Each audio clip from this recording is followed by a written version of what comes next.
दो बहुओं वाली सास। सरस्वती के दो बेटे हैं। बड़े बेटे राम की शादी रज्जू से हुई है और छोटे बेटे श्याम के लिए लड़की देखने का सिलसिला जारी है। एक दिन रज्जू की माँ का फोन आता है और उसकी सास फोन उठाती है। हेलो, कौन बोल रहा है? दूसरी तरफ फोन पर रज्जू की माँ लीलावती बोलती है। हेलो समधन जी, मैं लीलावती बोल रही हूँ, रज्जू की माँ। अरे नमस्कार समधन जी, कैसी हो? बहुत दिनों के बाद याद किया आज। यहाँ पर तो सब कुछ ठीक है, बस मेरी तबीयत थोड़ी खराब है। अगर बुरा न मानो तो एक बात बोलूं?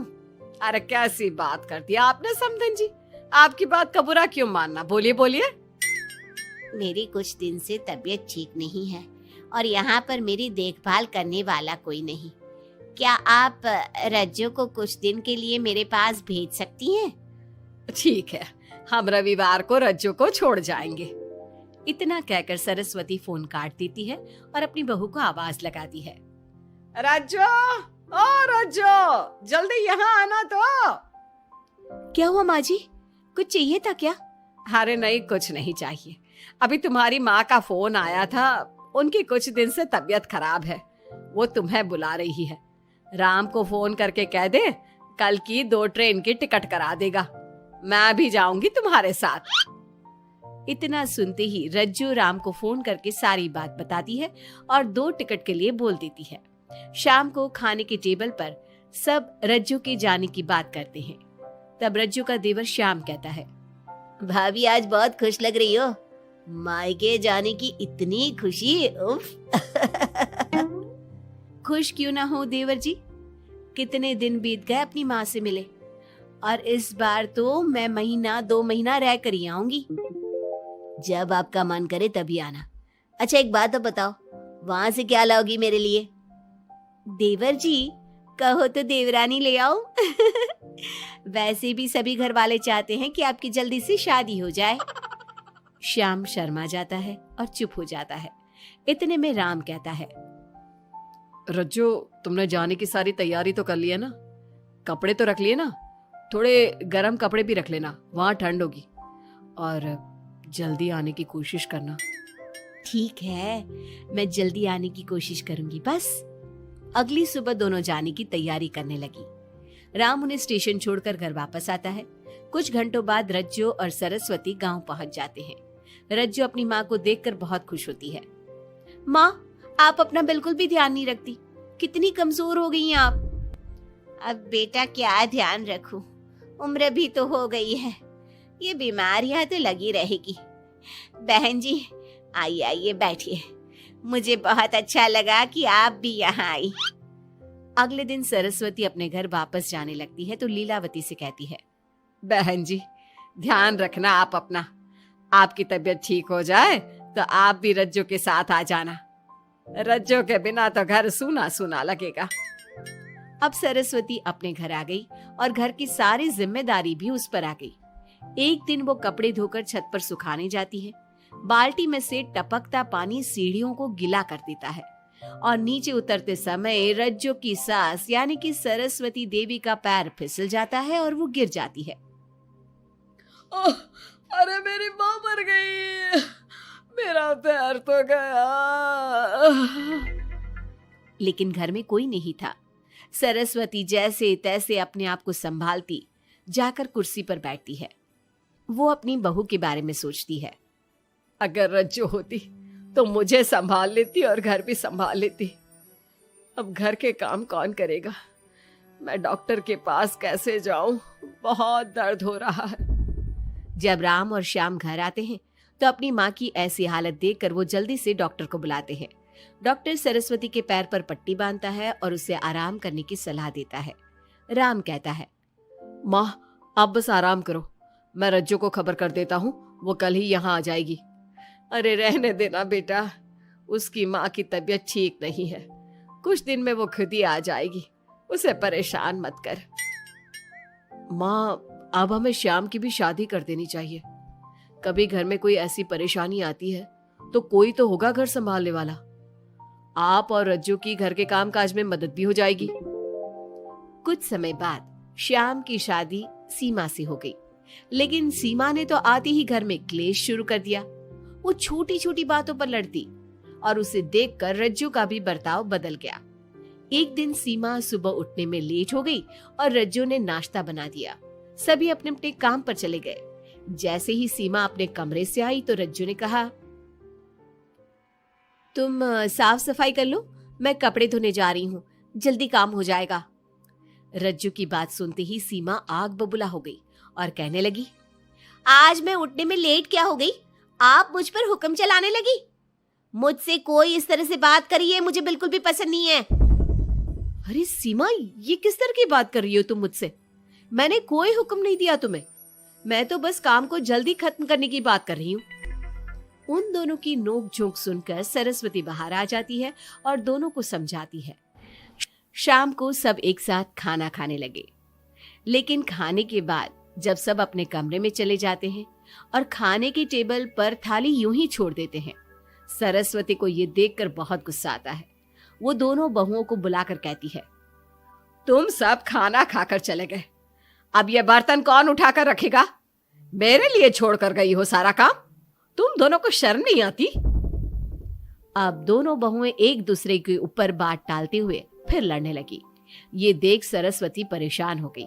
उसने दोनों को डांटा और उन्हें अपने कमरे में भेज दिया। सरस्वती ने जूठे बर्तन धोए। कुछ दिन इसी तरह चलता रहा। अब दोनों सास की नजरों में एक दूसरे को गिराने में लग गई। माँ जी, जब भाभी फोन पर बात कर रही थी ना, तो कह रही थी मैं अपने मायके चली जाऊंगी तो देखते हैं कि कौन काम करता है, और ये हम सबकी बुराई कर रही थी वो। बहू, किसी की बात चुपके से सुनना गलत है ना? तुम आज के बाद ऐसा मत करना। अब तुम जाओ, मैं रज्जू को समझा दूंगी। सरस्वती ने रज्जू से बात करके उसे समझा दिया, लेकिन रज्जू को अपनी देवरानी पर बहुत गुस्सा आया। अब वो भी सीमा की चुगली अपनी सास से करने लगी। अगले दिन रज्जू अपनी सास के कमरे में जाती है और कहती है, मैंने सीमा को बात करते सुना था।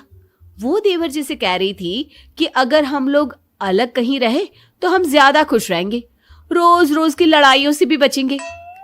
सरस्वती को इस बात पर गुस्सा तो बहुत आया, लेकिन उसने कुछ कहा नहीं। जब दोनों बहुओं को लगा कि सरस्वती उनकी बातों में नहीं आने वाली, तो उन्होंने रिश्तेदारों और पड़ोसियों से एक दूसरे की चुगली करना शुरू कर दिया। जब सरस्वती को ये बात पता चली तो उसने इनकी लड़ाई को शांत करने का उपाय निकाला। रज्जो, सीमा, यहां आओ दोनों। दोनों अपनी सास के पास आती हैं। कल मैं घर में हवन करवा रही हूं, तुम पड़ोसियों और रिश्तेदारों को आने के लिए कह दो और हवन की सारी तैयारी कर लो। हवन का दिन आ गया। पंडित जी रामायण का पाठ करने लगे। माता सीता से महान कोई पत्नी नहीं, उन्होंने अपने पति के लिए सारे राजपाट सुख सुविधाएं त्याग दी।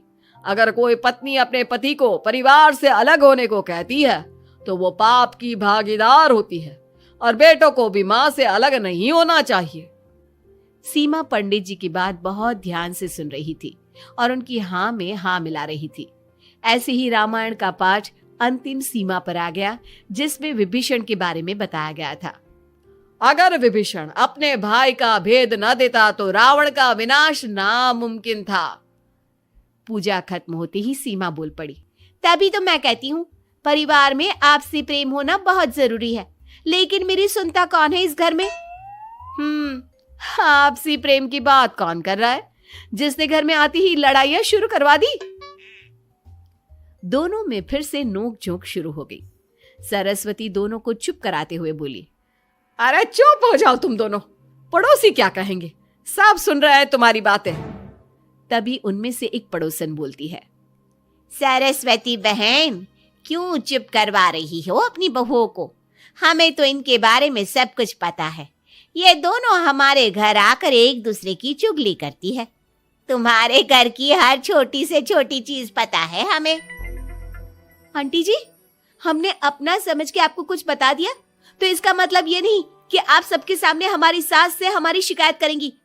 आप तो सबसे बड़ी चुगलखोर हो।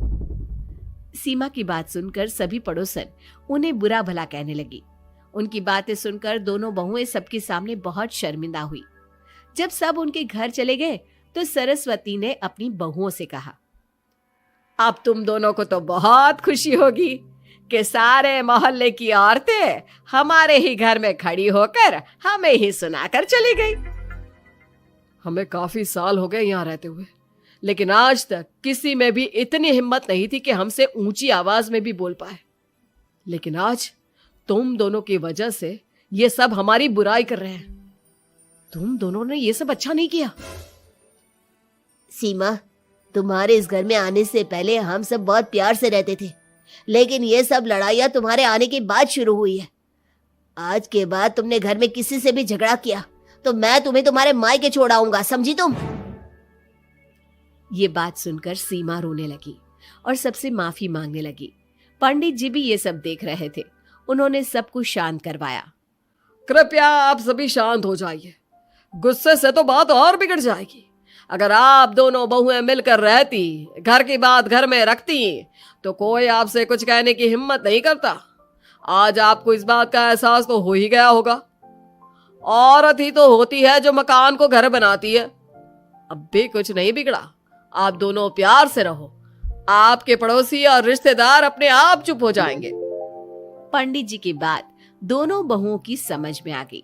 अब दोनों प्यार से रहने लगी। इसी तरह समय बीत गया।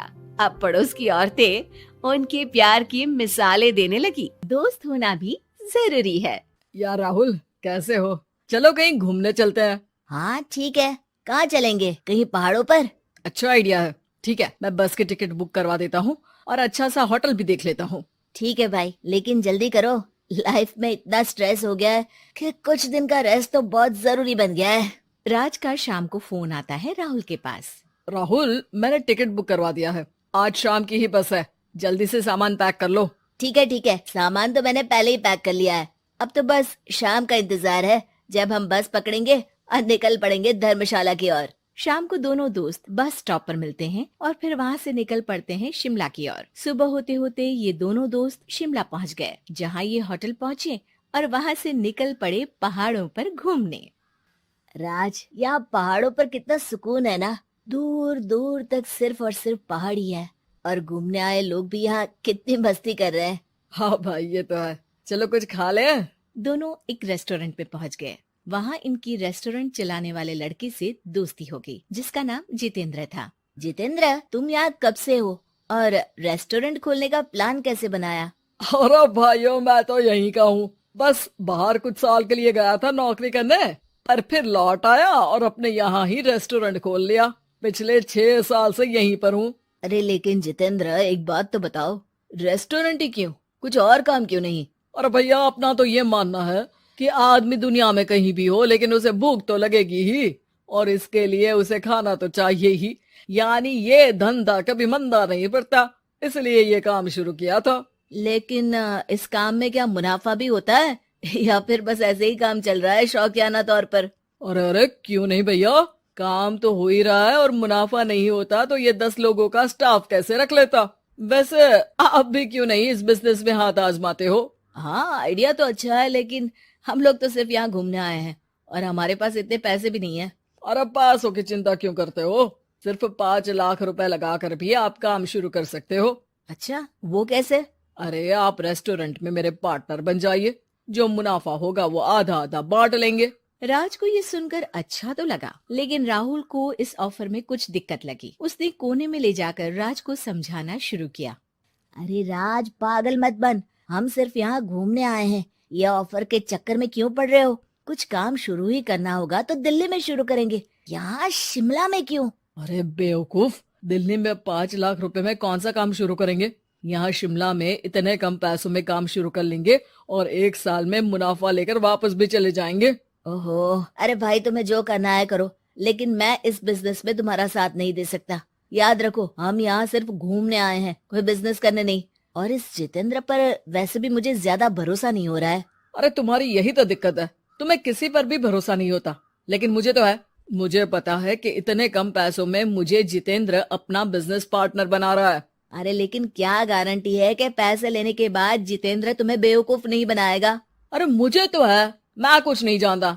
मुझे सिर्फ ये पता है कि जितेंद्र मेरे बारे में ज्यादा ना जानते हुए भी मुझ पर कितना भरोसा कर रहा है। मुझे तो लग रहा है कि इसके पीछे उसकी मंशा ठीक नहीं है। बाकी तुम्हें जो ठीक लगे वो करो। मैं तो आज शाम की ही बस से वापस जा रहा हूँ। ठीक है, तुम चले जाओ, लेकिन याद रखना कि आज के बाद मुझसे कभी बात करने की कोशिश मत करना। राहुल गुस्से में वहां से चला जाता है। दूसरी ओर राज और जितेंद्र साथ में मिलकर काम करने लगे। राज ने अपने घर से 5 लाख रुपए ये कहकर लिए कि जल्द ही वो 2 गुने पैसे कमाकर 6 महीनों में लौटा देगा। कुछ दिनों बाद, भाई जितेंद्र, तुमने 5 लाख रुपए तो ले लिया है, लेकिन काम में बहुत तेजी नहीं दिख रही है। अरे भाई, काम में थोड़ा समय लगता है, चिंता मत करो यार। हाँ वो तो ठीक है, लेकिन मेरे पैसों का तो कुछ हिसाब दो। कहाँ लगाया तुमने? अरे बड़े आए पैसों का हिसाब मांगने वाले। वो तो शुक्र मनाओ कि इतने कम पैसों में मैंने तुम्हें काम पर रख लिया है। क्या कहा? तुमने मुझे काम पर रखा है? अरे मैं तो तुम्हारा बिजनेस पार्टनर हूँ। बड़ा आया पार्टनर बनने वाला।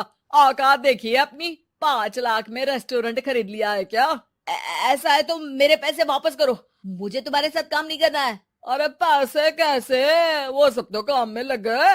अब तुम्हें वापस जाना है तो चले जाओ, कोई पैसा नहीं मिलने वाला है। राज को अपने साथ होने वाले धोखे का एहसास हो चुका था, लेकिन तब तक देर हो चुकी थी। उसे अपने दोस्त राहुल की याद सताने लगी, जिसने पहले ही आगाह कर दिया था कि इस बिजनेस में धोखा है, लेकिन अब तो देर हो चुकी थी। राज को अब कोई रास्ता नहीं सूझ रहा था। जितेंद्र भाई, मेरे पैसे वापस कर दो ताकि मैं लौट जाऊं। मुझे अब तुम्हारे साथ कोई काम नहीं करना भाई। ये सुनते ही जितेंद्र अपने कुछ साथियों के साथ राज पर टूट पड़ा और उसकी जमकर पिटाई कर दी। राज बेहोश हो चुका था। जब उसने आंख खोली तो उसे अपने सामने पूरा परिवार, पुराना दोस्त राहुल भी दिखा। सभी को देखकर राज की आंख में आंसू आ गए। राहुल, मुझे माफ कर दो। अगर समय रहता मैं तुम्हारी बात मान लेता तो आज शायद ये दिन ना देखना पड़ता। अरे शुक्र मनाओ कि जान बच गई। वो तो भला हो एक आदमी का जिसने मुझे फोन कर दिया था, तभी तुम्हारी जान बच सकी। मुझे माफ कर दे दोस्त, तेरी सलाह ना मानकर मैंने बड़ी भूल की है। अरे अरे भाई, मेरे हाथ मत जोड़ो। बस ध्यान रखना कि अच्छा दोस्त आपको हमेशा अच्छी सलाह देता है, इसलिए दोस्तों की सलाह पर ध्यान देना चाहिए।